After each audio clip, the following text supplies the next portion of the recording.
देखिए बात लव जिहाद की, क्योंकि लव जिहाद के विरोध में तो वीएचपी पहले भी रही है, लेकिन श्रद्धा मर्डर केस के बाद वीएचपी ने मांग तेज कर दी है। अब वीएचपी के इस सवाल पर तेवर सख्त हैं और वीएचपी ने यहां तक कहा है कि केंद्र सरकार इस पर कानून बनाने का गंभीरता से विचार करे या वीएचपी का विरोध झेलने के लिए तैयार रहे। और संयोग देखिए कि आफ्ताब के सवाल पर गुजरात चुनाव में भी लव जिहाद पर जमकर वार और पलटवार जारी है।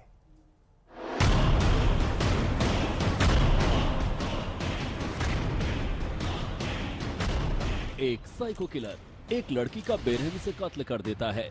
पुलिस मर्डर की पेचीदगियां सुलझाने में सिर खपा रही है, लेकिन दिल्ली की ये वारदात गुजरात चुनाव के बीच कैसे बड़ा मुद्दा बन जाता है, इसकी वानगी देखिए।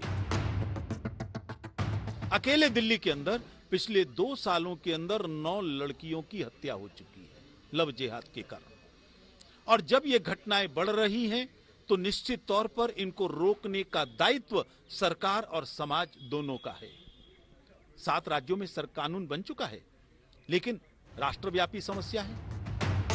वीएचपी मान रही है कि श्रद्धा हत्याकांड लव जिहाद का परिणाम है। आफ्ताब के बारे में कुछ दावे वीएचपी के ऐसे हैं जिनकी पुष्टि करना संभव नहीं, लेकिन बड़ी बातें ये हैं कि वीएचपी चाहती है लव जिहाद पर कानून बने। वीएचपी ने इस मसले पर कानून मंत्री से मुलाकात की है। वीएचपी ने लव जिहाद के सवाल पर कैंपेन की भी तैयारी की है। लव जिहाद पर वीएचपी का स्टैंड किसी से छिपा नहीं है, लेकिन श्रद्धा मर्डर केस से वीएचपी को वो ट्रिगर मिल गया, जिसके बाद वो केंद्र सरकार से भी टकराने की बात कर रही है। देखने वाली बात यह है कि गुजरात चुनाव में धीरे धीरे लव जिहाद वाले मुद्दे की अच्छी खासी पैठ हो गई है।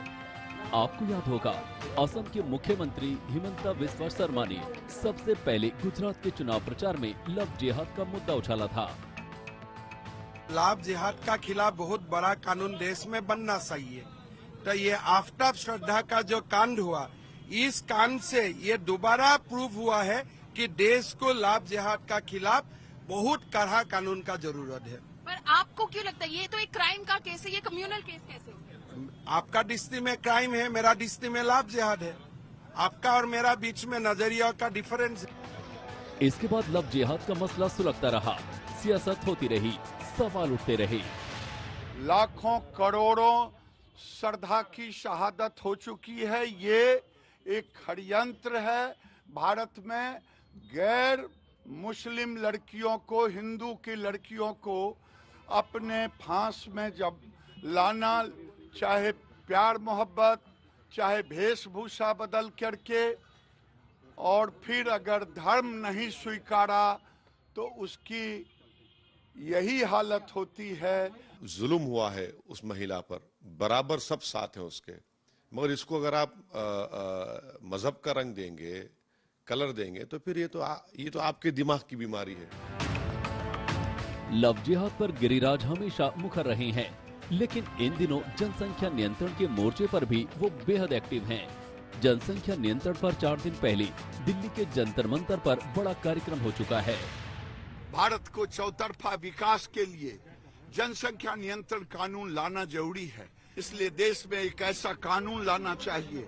इसे राजनीति के चश्मे से नहीं देखना चाहिए, इसे धर्म के चश्मे से नहीं देखना चाहिए, इसे देश के चश्मे से देखेंगे तो आपको लगेगा कि एक ऐसा कानून हो जो हिंदू, मुस्लिम, सिख, ईसाई, जैन, बौद्ध सभी पर समान रूप से लगे। अब सवाल है कि क्या समान नागरिक संहिता, लव जिहाद और जनसंख्या नियंत्रण पर सियासत क्या गुजरात में कोई गुल खिला पाएगी? बड़वानी से जैद अहमद, पटना से रोहित सिंह के साथ अमित भारद्वाज, दिल्ली आज तक।